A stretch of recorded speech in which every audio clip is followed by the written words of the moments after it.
Okay students, कैसे हैं आप? कहीं बीमार तो नहीं है आप? बेड रेस्ट पे तो नहीं हो?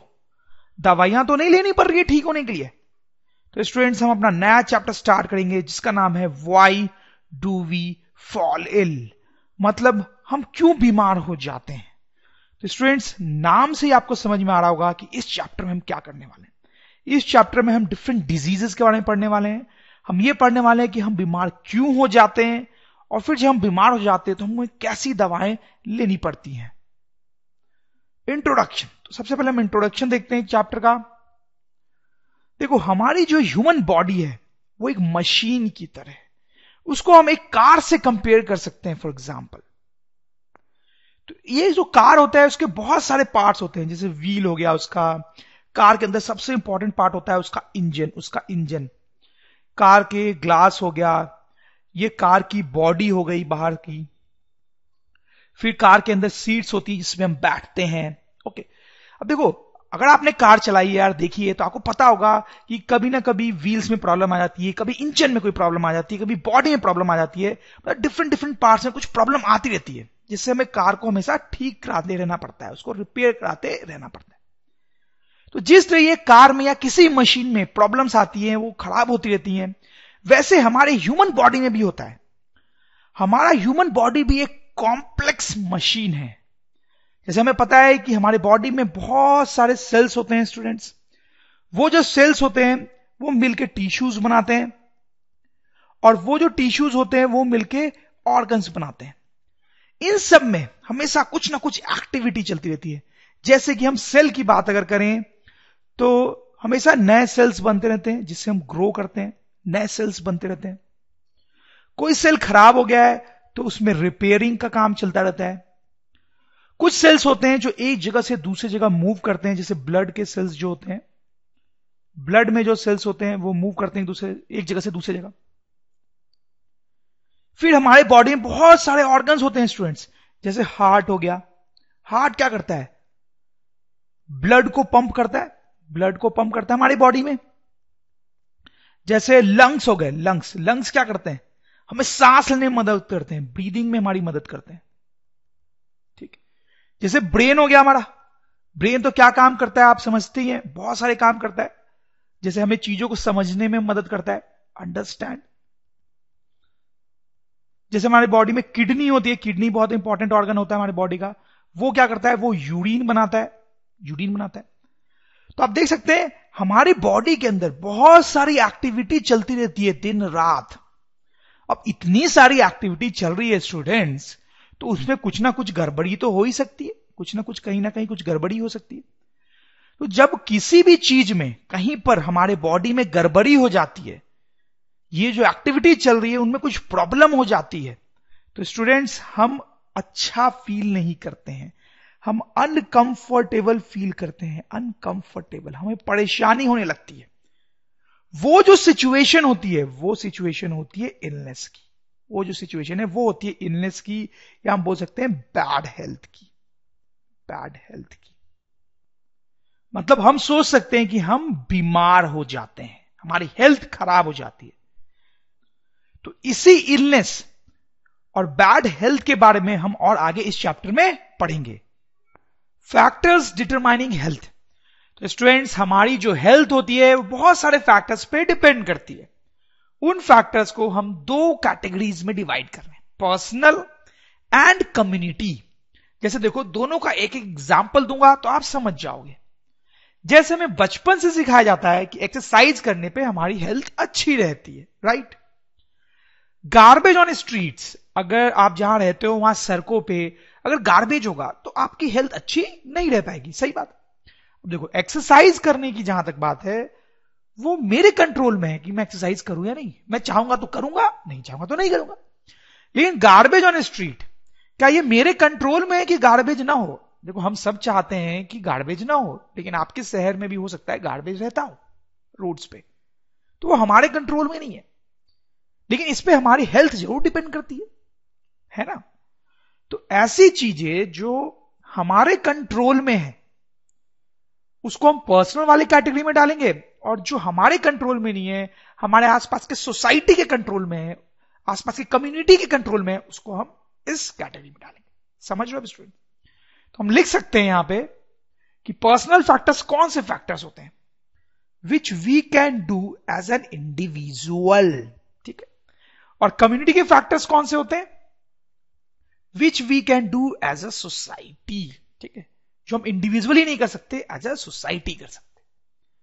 तो आप समझ होंगे कि पर्सनल फैक्टर्स कैसे होते हैं और कम्युनिटी के फैक्टर्स कैसे होते हैं। इनके और एग्जांपल्स देखेंगे हम। देखो मैंने फोटोग्राफ हटा दिया है ताकि मेरे पास स्पेस हो लिखने का। पर्सनल फैक्टर्स की बात करें, गुड हाइजीन, जैसे कि clean toilets, washing hands regularly. तो हमें बचपन से सिखाया जाता है कि हमें हैंड वॉश करना चाहिए, उससे हमारी हेल्थ अच्छी रहती है। न्यूट्रिशियस फूड, हमें न्यूट्रिशियस फूड खाना चाहिए अच्छी हेल्थ के लिए। अब देखो कम्युनिटी रिलेटेड और भी हम पॉइंट्स देखेंगे। Cleaning of drains on roads, roads पे ड्रेन्स होती हैं उनको साफ रखना चाहिए। अब देखो स्टूडेंट्स, गुड जॉब्स, अच्छा अच्छी हेल्थ के लिए लोगों के पास अच्छी जॉब्स होनी चाहिए। आपको लग रहा हो यार अच्छी जॉब से अच्छी हेल्थ का क्या लेना देना है। देखो good jobs should be available so that people can afford good food. देखो अभी हमने पढ़ा कि अच्छा खाना, न्यूट्रिशियस फूड जरूरी है अच्छे हेल्थ के लिए, लेकिन न्यूट्रिशियस फूड जो है वो महंगा आता है। तो जब किसी के पास अच्छी जॉब होगी, जब लोगों के पास अच्छी जॉब होगी, तभी उनके पास पैसा होगा और वो अच्छा फूड अफोर्ड कर पाएंगे। इसलिए सोसाइटी में लोगों के पास अच्छी जॉब्स होनी चाहिए, तभी उनका हेल्थ ज्यादा अच्छा रह सकता है। नेक्स्ट फैक्टर है हार्मनी अराउंड अस। देखो हमारे आसपास अगर लोग झगड़ते रहेंगे, हम उनसे झगड़ते रहेंगे, तो हम कभी भी हेल्दी नहीं रह सकते। उसके लिए एक हार्मोनियस और फ्रेंडली एनवायरमेंट जरूरी है स्टूडेंट्स, आप समझ रहे हो? तो हमने देखा कुछ पर्सनल फैक्टर्स जो हम खुद प्रैक्टिस करके अपनी हेल्थ बेटर कर सकते हैं, और कुछ कम्युनिटी रिलेटेड फैक्टर्स जो हम जिस सोसाइटी में रहते हैं, जिस इंवायरमेंट में रहते हैं, उस पर डिपेंड करते हैं। ठीक, जैसे मैं आपको फाइनली ये बताना चाहता हूं कि our health depends not only on our own habits, our health depends not only on our own habits but also on environment around us. सही है, सिर्फ हमारी हैबिट्स पे हमारी हेल्थ डिपेंड नहीं करती है, हमारे आसपास के इन्वायरमेंट पे भी हमारी हेल्थ डिपेंड करती है। जैसे एक सिंपल सा एग्जांपल मैं आपको बताऊं तो आप देख सकते हो कि ये बच्चे बेचारे, आप देखो कैसे गंदे एनवायरमेंट में इनको खेलना पड़ रहा है, लेकिन ये जो बच्चे आप देखो कितने साफ सुथरे एनवायरमेंट में खेल रहे हैं। तो आपको क्या लगता है किन बच्चों का हेल्थ बेटर होगा? आप समझ रहे होंगे इन बच्चों का हेल्थ उतना अच्छा शायद ना हो और इन बच्चों का हेल्थ अच्छा हो, बिकॉज ऑफ बेटर एनवायरमेंट। तो स्टूडेंट्स अभी तक हमने नॉर्मल टाइप की बातें की हैं जो आपको ऑलरेडी से पहले पता भी होगी। अब धीरे धीरे हम टेक्निकल होते जाएंगे। ये देखो यहां पे दो टर्म्स मैंने लिखे हैं, हेल्थ और डिजीज। हेल्थ और डिजीज नॉर्मली लोग समझते हैं कि दोनों टर्म सेम ही होते हैं, बट ऐसा नहीं है, उनमें डिफरेंस है। क्या डिफरेंस है मैं आपको बताना चाहता हूं। जैसे कि सबसे पहले हम डिजीज की बात करें। डिजीज क्या होता है? डिजीज डिजीज बहुत खतरनाक वर्ड, इसका मतलब होता है कोई बीमारी। जैसे कैंसर एक बीमारी है, डिजीज है। एड्स एक बीमारी, एक डिजीज है। मलेरिया ये एक बीमारी है, डिजीज है। ये तो हो गया डिजीज। अब हेल्थ का क्या मतलब होता है स्टूडेंट्स? देखो हेल्थ जो है वो एक इंग्लिश वर्ड है एक्चुअली।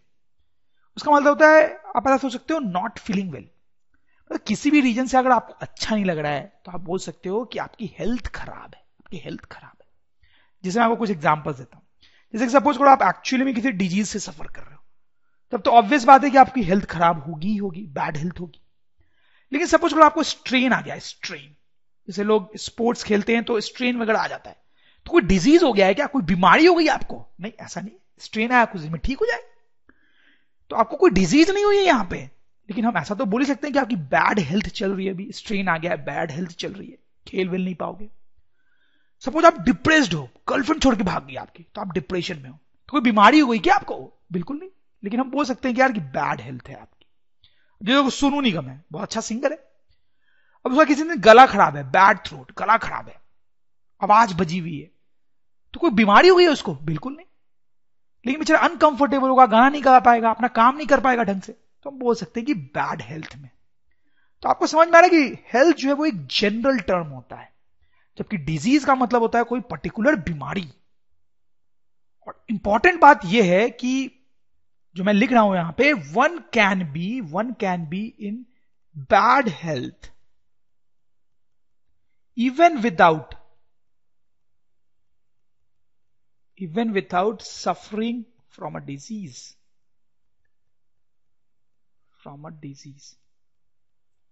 तो ऐसा हो सकता है कि लोग किसी डिजीज से सफर नहीं कर रहे हो, लेकिन तब भी उनकी हेल्थ खराब हो। ठीक है, तो डिजीज होना और हेल्थ खराब होना एक ही बात नहीं है। तो हम डिजीज की बात करेंगे स्टूडेंट्स इस चैप्टर में, और डिजीज के बारे में हम बहुत सारी चीजें देखेंगे। Look of disease, types of disease, cause of disease, disease होता क्यों है, ट्रीटमेंट ऑफ डिजीज, डिजीज का इलाज कैसे करते हैं हम, कैसी दवाइयां खाते हैं, प्रिवेंशन, डिजीज से हम कैसे बच सकते हैं। तो स्टूडेंट सबसे पहले हम स्टार्ट करेंगे लुक ऑफ डिजीज से। लुक ऑफ डिजीज, तो लोगों को समझ में नहीं आता है कि लुक ऑफ डिजीज का क्या मतलब है। देखो बात सिंपल सी है कि सपोज करो कोई आदमी है जिसको कोई डिजीज है और कोई आदमी है जिसको डिजीज नहीं है। तो जो आदमी डिजीज है जिसको, वो कैसा दिखेगा, उसमें बहुत सारी प्रॉब्लम्स हमें दिख सकती हैं। जैसे कैसी प्रॉब्लम्स? हो सकता है उस आदमी को फीवर हो सकता है उस आदमी को हेडेक से सफर करना पड़ रहा हो, उसका सर बहुत दुख रहा हो, उसको लूज मोशन हो सकता है, कफ हो सकता है, उसको बॉडी पे वुंड्स हो सकते हैं जिसमें पस भी हो सकता है। तो जब कोई आदमी किसी डिजीज से सफर कर रहा होता है जनरली, तो उसमें ये सारी प्रॉब्लम्स आने लगती हैं। इनमें से कुछ या फिर सारी भी आ सकती हैं। तो ये जो डिफरेंट टाइप्स की प्रॉब्लम आने लगती है, इनको हम बोलते हैं सिम्टम्स। तो अगर आपको कुछ ऐसे सिम्टम्स दिख रहे हैं, ऐसी प्रॉब्लम्स दिख रही हैं अपने बॉडी में, इसका मतलब है कि हो सकता है आप किसी डिजीज से सफर कर रहे हो। तो हम लिख सकते हैं स्टूडेंट कि symptoms are problems like fever, headache, loose motion, cough etcetera, which indicate that the person is suffering from some disease। ठीक है, तो अगर कोई आदमी किसी डिजीज से सफर कर रहा है तो उसमें शायद इस टाइप की कुछ प्रॉब्लम्स आएंगी, और इन प्रॉब्लम्स को हम स्टूडेंट्स बोलते हैं सिम्टम्स। अब यहां पे इंपॉर्टेंट बात यह है कि ये जो सिम्टम्स होते हैं, ये हमें ये बताते हैं कि आदमी डिजीज से सफर कर रहा है, लेकिन कौन सी डिजीज से सफर कर रहा है ये नहीं बताते हैं। कौन सी डिजीज से सफर कर रहा है ये नहीं बताते।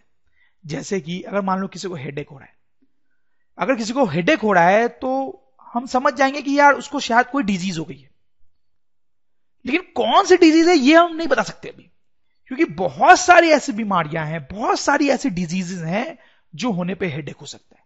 ठीक, जैसे कि मान लो फीवर हो गया आपको, तो सिर्फ ये देख के कि आपको फीवर हो गया, हम ये तो बोल सकते हैं कि शायद आपको कोई डिजीज हो गई है, लेकिन कौन सी ये नहीं बता पाएंगे, क्योंकि बहुत सारी डिजीजेस हैं जिनमें फीवर हो जाता है। समझ रहे हो आप मेरी बात? तो हम यहां पे स्टूडेंट्स ये बात लिख सकते हैं कि इंपॉर्टेंट बात है, symptoms tell the presence of some disease. Symptoms ये बताती हैं कि कोई डिजीज है, but they do not tell exactly which disease. वो ये नहीं बताती हैं एग्जैक्टली कि कौन सी डिजीज है। तो स्टूडेंट्स यहां पे एक प्रॉब्लम है, आप शायद समझ ही रहे होंगे कि सिम्टम से डिजीज कौन सा है ये तो पता चल नहीं रहा है, तो फिर डॉक्टर इलाज कैसे करेगा जब पता ही नहीं चला उसको कि डिजीज कौन सा है? कैसे दवाई देगा आपको?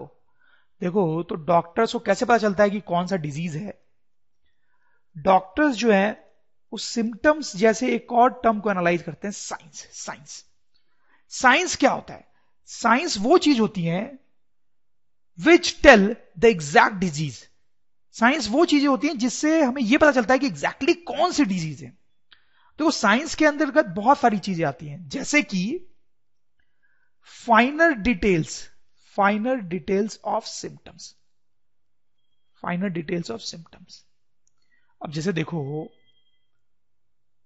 मैंने आपको बताया कि फीवर से यह नहीं पता चलता है कि कौन सा डिजीज है, क्योंकि बहुत सारी डिजीज में फीवर होता है, लेकिन हर डिजीज में फीवर का पैटर्न थोड़ा अलग अलग हो सकता है। जैसे कि कुछ डिजीज में हो सकता है कि फीवर बहुत ज्यादा होता हो, कुछ में फीवर कम होता हो, कुछ में फीवर हो सकता है कि सुबह को ज्यादा हो जाता हो, शाम में कम होता हो, कुछ में शाम को ज्यादा होता हो फीवर और सुबह कम होता हो। तो इस तरीके से फीवर के अगर हम फाइनल डिटेल्स को एनालाइज करें तो हमें पता चल सकता है कि कौन सा डिजीज है। वैसे ही बाकी सिम्टम्स के साथ भी एप्लीकेबल है। ओके, तो साइन में एक तो आ गया फाइनल डिटेल्स ऑफ सिम्टम्स, उससे हमें पता चल सकता है कि कौन से डिजीज है। और भी बहुत सारी चीजें आती हैं, जैसे आप जब डॉक्टर के पास जाते हो तो बहुत सारे काम करता है, आपने शायद देखा होगा। जैसे इस तरह से वो ये इंस्ट्रूमेंट लेके आपकी हार्ट बीट चेक करता है, तो उससे कुछ रीडिंग आती है, उसके हेल्प से डॉक्टर पता कर सकता है कि कौन सी डिजीज है। तो this will be a sign, इसको हम बोलेंगे एक साइन। जैसे ये एक और तरीके की मशीन होती है जो ब्लड प्रेशर मेजर करती है, ठीक है। इससे भी कुछ रीडिंग आती है जिससे डॉक्टर पता कर सकता है कि आपको कौन सी डिजीज है। यहां पे क्या मेजर हो रही थी? Heart beat. और सबसे इंपॉर्टेंट होता है ब्लड या यूरिन टेस्ट।